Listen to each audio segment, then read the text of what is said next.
5 দিন পর নার্সিংহোম থেকে ছুটির দিন বেরিয়ে সত্যি বলতে এত ভালো লাগছে, মন শরীর দুটোই যেন ভালো হয়ে গেছে। শরীরের উইকনেসটা তো ছিলই, আর এটা থাকবেই, সবারই থাকে।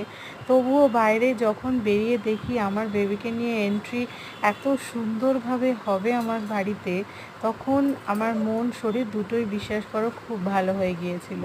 এই যে আমার মায়ের হাতে দিয়ে দিলাম আমার ছোট্ট পুচকু বেবিকে, আর আমরা এখন পুচকুকে নিয়ে চললাম আমার বাপের বাড়ি। আর সত্যি বলতে বিশ্বাস করো, অন্য সময় ভিডিওতে দেখেছি যে বেবিকে নিয়ে এন্ট্রির ভিডিওটা ভীষণ ভালো হয়, বাজনা করে, সাজিয়ে গুছিয়ে নিয়ে যাওয়া হয়। নিজের সাথেও যে এটা হবে সত্যিই ভাবতে পারিনি। আর দেখেছো টোটোটা কি সুন্দর করে সাজানো হয়েছে। হ্যাঁ, আমি আগেই বললাম আমার বাপের বাড়ি থেকে আমার নার্সিংহোমটা একদমই ডিস্টেন্স খুবই কম, 5 মিনিটও লাগে না। তাই টোটো করা হয়েছে, না হলে কিন্তু বড় গাড়ির ব্যবস্থা করা হতো। আর আমি যখন ও বাড়ি যাব তখন